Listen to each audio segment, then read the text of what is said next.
तो क्या हाल है आप सभी की। उम्मीद करते हैं सब अच्छे होंगे, बढ़िया होंगे, अपने अपने घर पर मौज काट रहे हैं। तो देखिए, नेटो दुनिया का सबसे बड़ा मिलिट्री ऑर्गेनाइजेशन है, जिसमें यहाँ पर लगभग 32 देश आते हैं और यहाँ पर ये दुनिया का सबसे बड़ा हो जाता है। और इसके में सबसे ज़्यादा जो खास बात ये है कि इसका आर्टिकल 5 जितने भी नेटो के सदस्य उनको यहाँ पर प्रोटेक्शन देता है। यानी कि यहाँ पर अगर किसी एक नेटो सदस्य के ऊपर कोई देश हमला करता है तो सारे के सारे जो नेटो देश है ना, वो उसकी मदद करने के लिए आ जाएंगे और उस देश के ऊपर हमला कर देंगे। और ये चीज़ यहाँ पर जो है ना, इसी को खास बनाती है और इसी वजह से यहाँ पर काफ़ी सारे जो देश है वो नेटो के सदस्य बने हैं।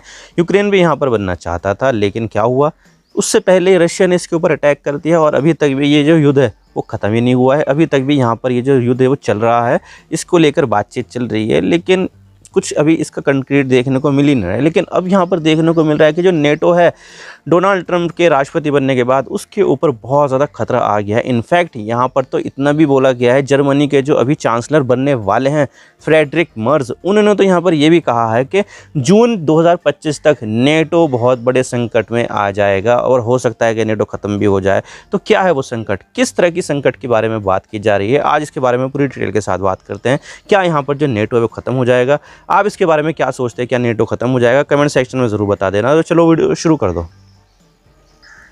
तो सबसे पहले बात करते हैं नेटो के बारे में। तो नेटो की जो स्थापना हुई थी, क्यों हुई थी, यहाँ पर जो कम्युनिज्म की जो विचारधारा पूरे यूरोप में फैल रही थी ना, उसको रोकने के लिए यहाँ पर नेटो की स्थापना हुई थी कि चलो एक मिलिट्री अलायंस बना लेते हैं और यहाँ पर बहुत सारे जो देश होंगे उसको अपने अंडर में कर लेंगे, उनको यहाँ पर प्रोटेक्शन देंगे ताकि यहाँ पर उनके देशों में कम्युनिज्म की विचारधारा ना फैले।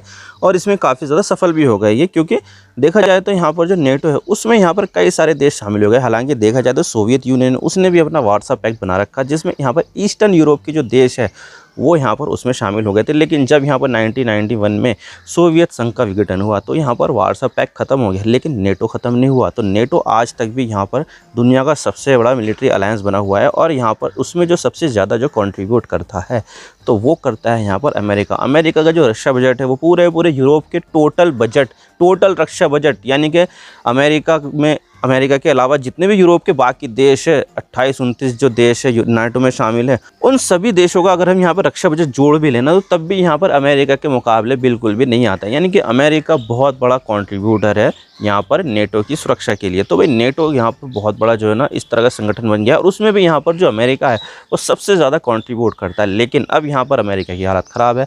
अमेरिका में हो चुका है यहाँ पर डेट क्राइसिस, यानी कि यहाँ पर उसके ऊपर दुनिया का सबसे ज़्यादा जो कर्ज चढ़ा हुआ है वो अमेरिका के ऊपर चढ़ा हुआ है। जीडीपी 29 ट्रिलियन की है, 36 ट्रिलियन का यहाँ पर उसके ऊपर कर्ज चढ़ा हुआ है। तो किस तरह से यहाँ पर चलेगा। और डोनाल्ड ट्रंप ने यहाँ पर सीधा कह दिया कि भाई कर्जा कम करो। उसके लिए यहाँ पर बहुत सारे बोल्ड स्टेप भी उन्होंने उठाए हैं, जैसे कि दुनिया के दूसरे देशों पर टैरिफ लगाना। भाई टैरिफ लगाने के बारे में कितनी ज़्यादा बात हो रही है उसके ऊपर, कि यूरोप के ऊपर टैरिफ लगा देना, चाइना के ऊपर टैरिफ, कनाडा के ऊपर, मैक्सिको के ऊपर। इसके अलावा जो रेसिप्रोकल टैरिफ है वो तो यहाँ पर इंडिया के ऊपर भी लगने वाले हैं। तो यहाँ पर चीज़ें देखा जाए तो अमेरिका अपने हिसाब से कर रहा है कि मेक अमेरिका ग्रेट अगेन। यहाँ पर वो अमेरिका को सबसे आगे रखना चाहता है।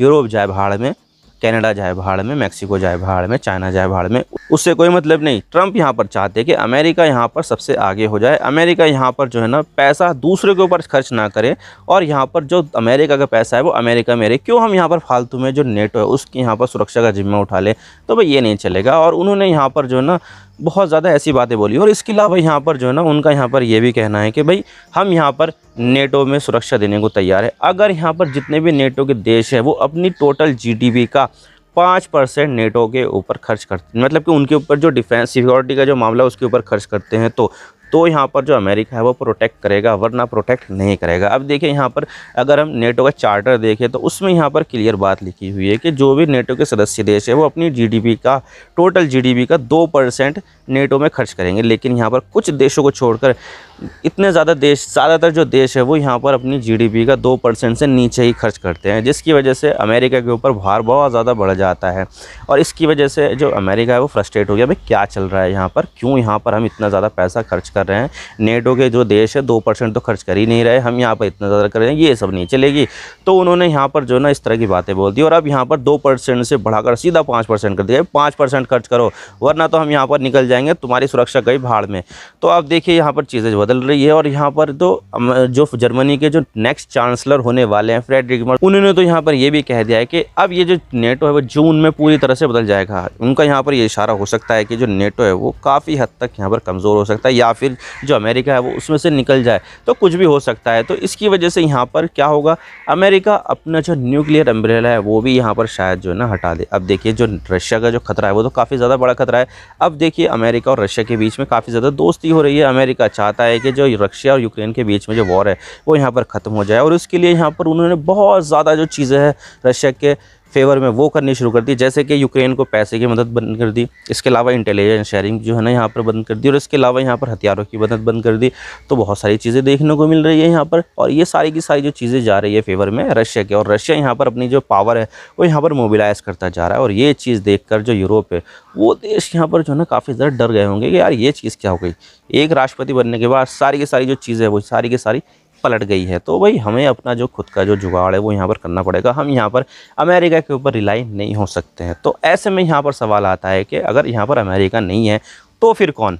तो देखिए अगर हम यहाँ पर यूरोप के बारे में बात करें कि यूरोप के कौन कौन से देश ऐसे हैं जिनके पास यहाँ पर न्यूक्लियर वेपन्स है, तो यहाँ पर 3 देश आते हैं। रशिया तो भाई यहाँ पर कभी भी यूरोप के जो देश है उनके साथ तो जाएगा नहीं, लेकिन बाकी के जो 2 देश आते हैं उनके पास यहाँ पर होते हैं न्यूक्लियर वेपन, जैसे कि है यहाँ पर यूके के पास है न्यूक्लियर वेपन्स और फ्रांस के पास है। लेकिन हम बात करें यूके के बारे में तो यहाँ पर ये खास हो जाता है क्योंकि यूके के पास जो न्यूक्लियर वेपन्स है वो यहाँ पर उसने ऑटोनोमसली नहीं बनाया है, इंडिपेंडेंटली बिल्कुल भी नहीं बनाया, बल्कि यहाँ पर अमेरिका की सहायता लेकर यूके ने अपने न्यूक्लियर वेपन्स बनाए हैं। तो यहाँ पर टेक्निकली देखा जाए तो यूके के पास जो न्यूक्लियर वेपन्स है उसका कंट्रोल यहाँ पर यूके के पास नहीं बल्कि अमेरिका के पास में है कि भाई हम यहाँ पर तुम्हें टेक्निकल जो नॉलेज है वो यहाँ पर दे रहे हैं, तुम यहाँ पर बना सकते हो, लेकिन यहाँ पर कैसे क्या करना है उसका जो फैसला होगा वो मैं करूँगा। और इसी वजह से ज़्यादातर जो इंटरनेशनल मिशन होते हैं तो अमेरिका यहाँ पर सबसे पहले अगर किसी को पूछता है तो वो यूके होता है। तो यूके और अमेरिका की जो पॉलिसीज़ होती है वो बिल्कुल यहाँ पर सेम होती है और इसी वजह से देखा जाए तो जो यूके है वो भले से नेटो में है लेकिन वो जो अलाइंड है वो अमेरिका की तरफ अलाइंड हो जाता है। और वो वैसे भी एक जो है ना एक आइलैंड ही तो है जिसकी कोई भी बॉर्डर यहाँ पर यूरोप के दूसरे देशों से यहाँ पर नहीं लगती है।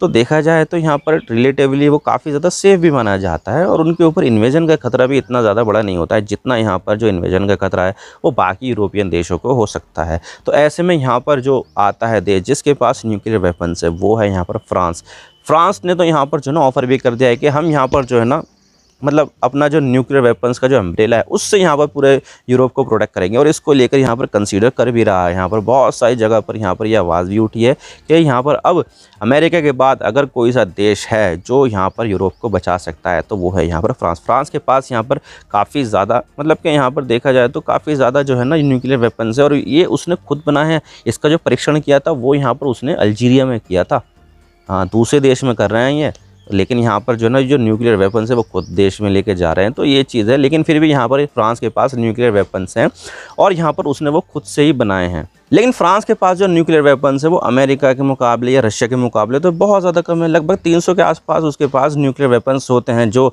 रशिया के पास मतलब कि 5-6 हज़ार के आसपास, फिर अमेरिका के पास भी 5,000 के आसपास। तो ज़्यादा जो न्यूक्लियर वेपन्स है वो रशिया और अमेरिका के पास हैं। तो जो प्रोटेक्शन अमेरिका से मिली हुई थी इतने सारे न्यूक्लियर वेपन्स की वो तो यहाँ पर वो बिल्कुल भी पूरा नहीं कर पाएगा, यानी कि यहाँ पर उसकी जो लिमिट है वो यहाँ पर लिमिटेड ही है। और इसके अलावा जो अमेरिका है उसने कई सारे जो देश हैं उनको न्यूक्लियर वेपन्स दे रखे हैं डिप्लॉय करने के लिए, यानी कि यहाँ पर जो अमेरिका के न्यूक्लियर वेपन्स है वो उस देश में नेटो के अंडर जो मैकेनिज़्म बना है उसके अंडर ही यहाँ पर जो है ना रखे हुए, जैसे कि तुर्की में रखा हुआ है, जर्मनी में रखा हुआ है, और बेल्जियम में रखा हुआ है, नीदरलैंड में रखा हुआ है, इटली में भी यहाँ पर अमेरिका के न्यूक्लियर वेपन्स है। तो ये जो न्यूक्लियर वेपन्स है प्रोटेक्ट करने के काम आते हैं। लेकिन यहाँ पर अगर वो इतने सारे जो न्यूक्लियर वेपन्स है फ्रांस ऐसे ही यहाँ पर दूसरे देशों में यहाँ पर देगा अमेरिका को रिप्लेस करने के लिए, तो उसके पास यहाँ पर क्या बचेगा, क्योंकि उसके पास तो बहुत ही कम न्यूक्लियर वेपन्स है। अमेरिका यहाँ पर ये सब चीज़ें जो है ना वो बर्दाश्त कर सकता है क्योंकि उसके पास हज़ारों की संख्या में, लेकिन फ्रांस के पास इतने ज़्यादा न्यूक्लियर वेपन्स नहीं है। तो ऐसे में यहाँ पर चीज़ें जो है ना वो गड़बड़ हो सकती है। अगर यहाँ पर फ्रांस जो है ना आगे आता है अमेरिका के बाद, तो देखिए फ्रांस जो है ना वो अमेरिका को तो रिप्लेस बिल्कुल भी नहीं कर पाया, क्योंकि उसके लिए तो उसको बहुत ज़्यादा पैसा खर्च करना पड़ेगा इतने ज़्यादा न्यूक्लियर वेपन्स बनाने के लिए। तो यहाँ पर जो है ना ये सब चीज़ें जो है ना वो थोड़ी सी इधर हो जाती है। लेकिन यहाँ पर फ्रांस ऐसा कर सकता है कि वो अपने फाइटर जेट जो है ना रफ़ाल, वो न्यूक्लियर वेपन्स को भी कैरी करने में कैपेबल है। तो वो ऐसा कर सकता है कि जो उसके एलाइज़ है उसके साथ यहाँ पर न्यूक्लियर ट्रेनिंग करे, न्यूक्लियर एक्सरसाइज करे कि भाई किस तरह से यहाँ पर क्या क्या चीज़ें हो सकती है। और इसके अलावा जो न्यूक्लियर वेपन्स है ना वो यहाँ पर मूव करेंगे, कभी किसी देश में, कभी किसी देश में, कभी किसी देश में, या फिर वो थोड़ी थोड़ी संख्या में, जैसे कि एक देश में जो बड़ा देश है वहाँ पर 5 लगा दिए वहाँ पर, और किसी देश में यहाँ पर 6 लगा दिए। तुर्की को यहाँ पर जो है ना 10 दे दिए, क्योंकि वहाँ पर मिडिल ईस्ट वहाँ पर खतरा ज़्यादा होता है। तो ऐसा करके यहाँ पर चीज़ें जो है ना वो कर सकता है, लेकिन यहाँ पर उसके लिए बहुत ज़्यादा चीज़ें आगे करनी पड़ेगी। अब मुझे नहीं लगता कि यहाँ पर फ्रांस के जो पॉलिटिशियंस हैं वो यहाँ पर मानेंगे, क्योंकि इमैनुअल मैक्रोन जो है ना वो यहाँ पर अब उनकी पॉपुलैरिटी धीरे धीरे कम होती जा रही है, जबकि मरीन ली जो पेन है उसकी पॉपुलैरिटी बहुत ज़्यादा बढ़ती जा रही है। तो ऐसे में यहाँ पर ऐसा भी हो सकता है कि जो मरीन ली पेन जब यहाँ पर राष्ट्रपति बने तो तब यहाँ पर जो फ्रांस की जो मैक्रोन की जो पॉलिसीज़ है वो यहाँ पर बदल जाएगी। तो भाई कुछ भी हो सकता है। तो आने वाला वक्त ही बताएगा, आने वाला वक्त में कि क्या होगा यूरोप का, ये तो मैं कुछ नहीं बता सकता इसके बारे में। आई होप आपको सारी बातें समझ में आ गई। वीडियो थोड़ा सा ही पसंद आए लाइक ज़रूर कर देना, और चैनल पर नए हो तो चैनल को सब्सक्राइब जरूर कर देना। आपके एक सब्सक्रिप्शन से हमें आगे कंटेंट बनाने की मोटिवेशन मिलती है। Thank you for watching, I really appreciate your time, God bless you, now signing off.